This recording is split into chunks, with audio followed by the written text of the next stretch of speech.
Hi friends, எப்படி இருக்கீங்க? Sunday special என்ன? ஒரே பிஸியாக காலையிலேருந்து பயங்கரமான ஒர்க் பண்ணிகிட்டு இருந்திருப்பீங்க. ஓகே, நான் கூட அப்படி தான். இன்றைக்கி சிக்கன் வாங்கி சிக்கன் ஃப்ரை, சிக்கன் கிரேவி செய்யலான்னு சொல்லிட்டு நல்ல சிக்கனாக கொஞ்சம் சிக்கன் 65க்கு பண்ணுற மாதிரி கொஞ்சம் எடுத்து வச்சாச்சு.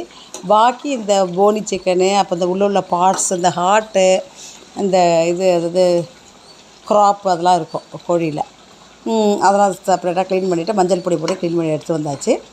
நான் அந்த கரம் மசாலாவில் செப்பரேட்டாக இஞ்சி பூண்டு நம்ம இது பண்ணும் பொழுது அந்த கரம் மசாலா, சோம்பு, அதாவது இந்த பட்டை வகை மட்டும் போட்டு நான் பொடி பண்ணி வச்சுருப்பேன்.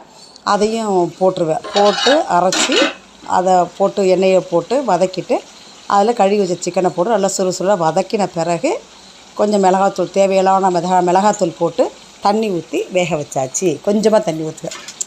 அதனால் அதிலே ஃபேட் அந்த இதெல்லாம் கொஞ்சம் விடும். அந்த ஃபேட்லேருந்து கொஞ்சம் கொழுப்புலேருந்து எண்ணெய் வரும். ஸோ கம்மியாக எண்ணெய் ஊற்றினா போதும். நல்லா ஃப்ரை ஆகிட்டு ஹாஃப் குக் ஆன பிறகு போதிய அளவு உப்பு போட்டுக்கணும்.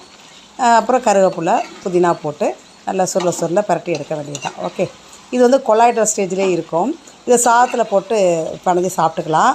நம்ம தோசை, சப்பாத்தி கூட வச்சுக்கலாம். ஓகே, இதில் காய் போடாத கிரேவி மாதிரி செய்தாச்சு.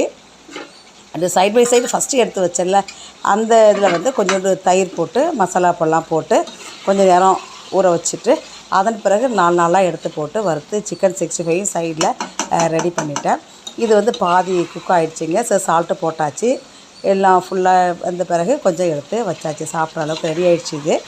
அதனால் எடுத்து வச்சாச்சு. ஓகே, அந்த கிரேவியோடு எடுத்து வச்சு சாதத்துலேயும் போட்டு சாப்பிட்டுக்கலாம். இல்லை சைட் டிஷ்ஷாகவும் நம்ம சாம்பாருக்கு, ரசத்துக்கு சைட் டிஷ்ஷாகவும் வச்சு சாப்பிட்டுக்கலாம்.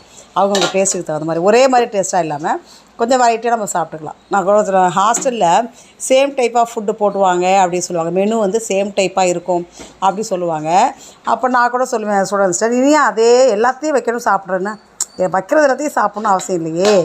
உனக்கு தேவையான சாப்பிடு. ஒரு நாளைக்கு மோர் சாறு மட்டும் சாப்பிடு, ஒரு நாளைக்கு ரசம் மட்டும் சாப்பிடு, ஒரு நாளைக்கு காரக்குழம்பு மட்டும் சாப்பிடு, ஒரு நாள் சாம்பார் மட்டும் சாப்பிட்டா 4 வெரைட்டிஸ் உனக்கு கிடச்சதில்ல.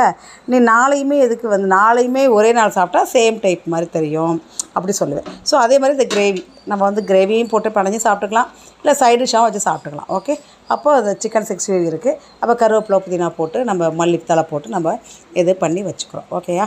ஸோ சண்டே எவ்வளோ தான் சண்டே நம்ம ரெஸ்ட் டேன்னு சொன்னாலும் it is not all A rest day. Okay, ஆனால் அதில் தான் ஒரு சந்தோஷம் இருக்குது இல்லையா? அந்த ஒர்க் கோயர்ஸ்க்கெல்லாம் இந்த சண்டே வர்றது ரொம்ப ரொம்ப திருவிழா மாதிரிங்க.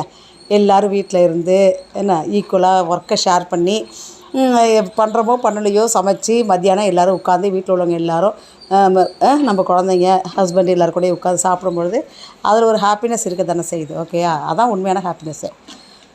அப்போ திரும்பி மண்டேலேருந்து ரொட்டீன் ஸ்டார்ட் ஆயிரும். இந்த சாப்பிட்டு முடிச்சுட்டு அந்த ஈவினிங்லாம் ரொம்ப ரொம்ப ரம்யமான நேரங்கள். ஓகே, அதை மிஸ் பண்ணிடாதீங்க.